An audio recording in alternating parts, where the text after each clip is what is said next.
다들 손꼽아 기다리셨는데 대선 토론 때문에 결방이라니 아쉬우셨죠? 하필이면 예고편이 역대급 클라이맥스를 예고하고 끝났으니까요. 그래서 지난번에 예고편에서 못 다룬 얘기들과 다음 회차에 진행될 내용에 대해서 한번 분석해보려고 합니다. 그럼 바로 시작하겠습니다. 진상아가 선주에게 10분 후면 다 터져 라고 멱살까지 잡으며 말한 그 장면. 충격에 입이 떡 벌어진 선주, 그리고 밤중에 어딘가 어두운 장소에서 진상아가 뭔가를 설치하는 장면까지 전부 떡밥이 너무 강해서 결방은 곧 폭탄보다 더 큰 공백처럼 느껴졌을 거예요. 그래서 오늘은 그 폭탄 진짜로 터지는 건지, 어디에 설치했는지, 실제로 피해가 생기는 건지, 그리고 그 와중에 등장인물들은 어떤 심리 상태로 움직일 건지 상세히 정리해볼게요. 먼저 진상아. 이 인물은 이제 더 이상 도망도, 협박도, 연민 호소도 통하지 않으니까 물리적 위협이라는 마지막 수단을 꺼내든 상태예요. 그동안 선주를 밀치고 건암 사건을 은폐하고 회사 자금을 빼돌리고 모든 걸 해봤지만 선주는 하나도 무너지지 않았죠. 그래서 그녀는 마지막으로 진짜로 물리적으로 흔들어보자는 생각을 합니다. 그리고 그 대상이 누굽니까? 바로 선주, 그리고 진중배. 진상아가 지금까지 가장 집착한 두 가지 키워드는 첫 번째, 대표 딸 자리, 두 번째는 선주와 소우가 행복하지 못하게 하기입니다. 그렇기 때문에 폭탄이 설치된 장소로 가장 유력한 곳은 가장 상징적인 공간인 진중배 집일 가능성이 높습니다. 예고 속 어두운 장소, 계단과 문턱이 있는 지하 구조. 그곳에서 진상아가 설치한 건 말뿐인 협박이 아니라 진짜 작동 가능한 폭발 장치일 가능성이 매우 높아요. 왜냐면 그녀의 대사 10분 후면 다 터져는 평소 같았으면 빈말일 수도 있지만 그 직전 사격 연습 장면, 미랑 준비, 자금 거래, 전남진과의 대화까지 이어졌다는 점에서 극도로 리얼하게 설계된 실행용 협박입니다. 진상아의 심리는 지금 완전히 비이성 상태에 가깝습니다. 이제는 죄책감도, 감정도, 인간적인 미련도 없습니다. 남은 건 내가 무너지면 너도 무너져야 해. 이 심리예요. 선주의 입장에서는 지금 이 상황이 단순한 위협을 넘어 내가 지켜온 모든 사람들을 보호해야 하는 미션처럼 다가옵니다. 진중배, 한마는, 피수일, 소우, 그리고 그들의 가정을 지켜내기 위해 선주는 이번 회차에서 적극적인 대응에 나설 가능성이 큽니다. 예고편 말미에서 선주는 멱살을 잡히고도 물러서지 않습니다. 오히려 진상아가 한 말을 듣고 순간적으로 폭탄이 어디 있을지를 유추하고 사람들을 대피시키거나 직접 뛰어가는 구조로 전개될 수 있습니다. 즉, 다음 화는 진상아의 터뜨리겠다 쪽과 선주의 절대 못 터지게 하겠다로 구분되어 두 사람의 마지막 대결이자 물리적, 감정적, 구조적 클라이맥스가 시작되는 구간이 될 것입니다. 이제 이들의 결말은 말로 정리되지 않습니다.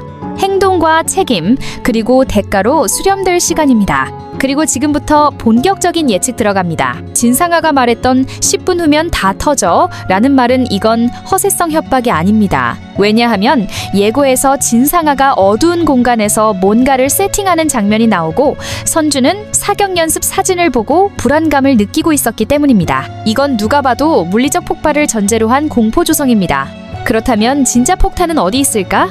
첫 번째는 가장 유력한 위치는 진중배의 집입니다. 그 이유는 단순합니다. 진상아에게 끝까지 빼앗기 싫었던 공간이기 때문이죠. 한때 대표 딸로서 앉아있던 진중배의 가족 공간, 거기서 쫓겨났, 심지어 순애도 그 집에 몰래 숨어 들어가다 들켰습니다. 진상아 입장에선 이 집만은 웃게 놔둘 수 없다는 생각으로 가장 치명적인 타깃을 진중배의 거실 혹은 대표실로 정했을 가능성이 매우 높습니다. 그리고 두 번째 가능성은 선주와 소우의 결혼식 장소 또는 준비 공간입니다. 진상아는 예고편과 본편 모두에서 반복적으로 걔들이 무사히 결혼할 수 있을까? 내가 축하를 좀 해주고 싶어서 이 대사를 남겼죠. 이건 단순한 질투가 아니라 사전 계획을 암시하는 대사입니다. 만약 진상아가 이 장소를 노렸다면 폭탄의 의미는 물리적 테러가 아니라 결혼식 중단, 전면 취소, 정신적 트라우마 유발까지도 가능성을 열어두고 봐야 합니다. 그럼 선주는 지금 진상아를 따라 산으로 달려갔고 결국 붙잡았습니다. 그리고 멱살까지 잡힌 채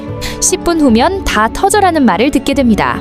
여기서 선주의 심리는 크게 두 가지로 나뉩니다. 하나는 공황, 지금 내 가족, 내 집, 내가 지켜온 모든 것이 무너질 수 있다는 위기감. 하지만 동시에 또 하나, 멈춰야 한다. 선주는 이 대사를 듣고 가만히 있을 사람이 아닙니다. 그녀는 본능적으로 폭탄이 설치됐을 장소를 추리하고 누군가에게 연락하거나 직접 달려갈 준비를 할 겁니다. 하지만 10분 안에 폭탄 위치를 찾고 해체하는 것은 불가능에 가깝죠. 그렇기 때문에 선주는 그녀의 입에서 정확한 위치를 끌어내는 싸움을 하게 될 겁니다. 그 싸움은 감정전이 아닙니다. 이건 선주가 진상아를 꺾어야만 진짜 가족과 집, 사랑을 지킬 수 있는 생존 싸움이에요. 그리고 여기서 한 가지 더. 진상아의 진짜 목표는 선주가 아닐 수도 있다.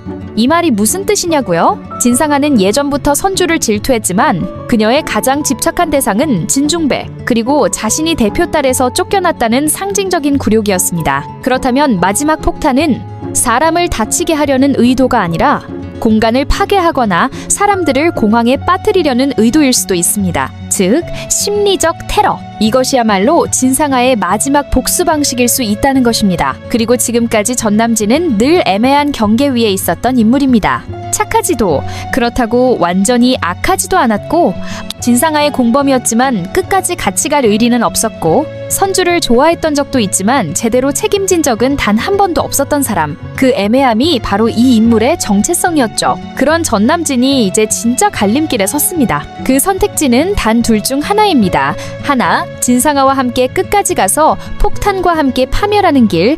둘, 마지막 순간에 진상아를 배신하고 폭탄을 막거나 신고하는 길. 지금 전남진의 심리는 굉장히 복잡합니다.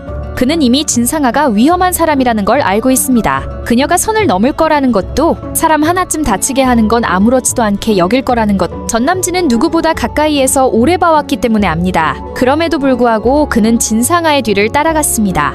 왜?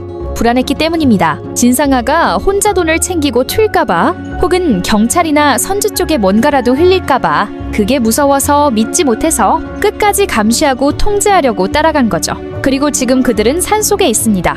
진상아는 10분 후면 다 터져 라고 선포했고, 선주는 충격에 휩싸인 채 폭탄이 어디에 있는지를 추리하고 가족을 지키기 위한 움직임을 시작합니다. 이 상황에서 전남진이 어떤 선택을 하느냐는 단순한 캐릭터 정리를 넘어 드라마 전체의 정서적 균형을 결정짓게 됩니다. 자, 그럼 전남진이 택할 수 있는 두 시나리오를 각각 분석해 봅시다. 시나리오 첫 번째는 진상아 끝까지 감싸고 함께 폭탄까지 간다. 이 경우 전남진은 결국 도덕적으로도 법적으로도 완전히 공범이 되는 선택을 합니다. 즉, 우린 같이 가야 한다는 말처럼 끝까지 같이 망가지겠다는 건데, 이건 그동안 회피하고 계산적으로 살았던 전남진답지 않은 행동입니다. 하지만 만약 이 전개로 간다면 그 이유는 단 하나, 모든 걸 포기했다는 심리입니다. 자신도 무너졌고, 사랑도 못 얻었고, 돈도 사라졌고, 그럼 차라리 진상아 곁에 붙어서 함께 터져보자는 자포자기. 만약 이 선택이 전개된다면 전남진은 마지막에 우리 둘이 같이 무너졌으니까 이제는 누구도 피해자는 아니야 라고 말하며 그 자체로 드라마의 상징적인 비극 정리 포인트를 남길 수 있습니다. 시나리오 두 번째, 마지막에 진상아를 배신하고 폭탄 막는다. 이 경우 전남진은 진상아의 파괴적 계획을 눈치챘고 마지막 순간에 정신이 돌아온 인물로 정리됩니다. 그는 이미 선주와 소우가 행복해지는 걸 보고 질투도 했지만 마음 한구석에는 그래도 저 사람들은 살아야 해라는 미련이 남아있었을 수 있어요. 그래서 폭탄 위치를 진상아 몰래 파악하거나 진상아가 입으로 흘리는 말들 중에서 결정적인 힌트를 잡아내고 선주나 경찰 쪽에 정보를 넘기거나 직접 해체를 시도할 수 있습니다. 이건 드라마 구조상 악역도 마지막엔 인간적 선택을 할 수 있다는 메시지를 남기는 방법이고 전남진의 인물 정리의 가장 논리적인 정리 방식입니다. 그리고 이 선택을 하면 그는 법적으론 처벌받지만 감정적으로는 구원받은 인물로 마무리될 수 있어요. 그렇다면 작가가 어떤 방향을 택할까? 여러 정황상 드라마는 지금 모든 인물을 죗값에 맞게 정리하면서도 관계적 여운을 남기는 마무리를 준비하고 있는 듯합니다. 그렇기에 전남진이 마지막엔 폭탄을 막는데 일정 역할을 하며 내가 마지막엔 그 사람들 지켰다는 감정 정리를 할 가능성이 가장 높습니다. 그리고 그 순간 선주는 전남진에게 늦었지만 고마워요. 그래도 당신이 막아줘서 지금 우리가 여기 있어요. 이런 한마디를 남길 수 있겠죠. 물론 용서는 아니지만 끝은 사람답게 갔구나라는 정도의 정서적 마무리는 가능할 겁니다. 이렇게 리뷰 및 분석 그리고 다음 회 예측까지 함께 보았는데요. 재미있으셨나요? 재미있으셨다면 구독과 좋아요 그리고 알림 설정을 통해 콘텐츠 업로드 시 바로 알림을 받고 콘텐츠를 즐겨보세요. 끝까지 시청해주셔서 감사드리고 내일도 이 시간에 만나요. 그럼 안녕! 오늘도 함께 해주셔서 감사합니다. 김명희 회원님, 멤버십 가입 진심으로 감사합니다.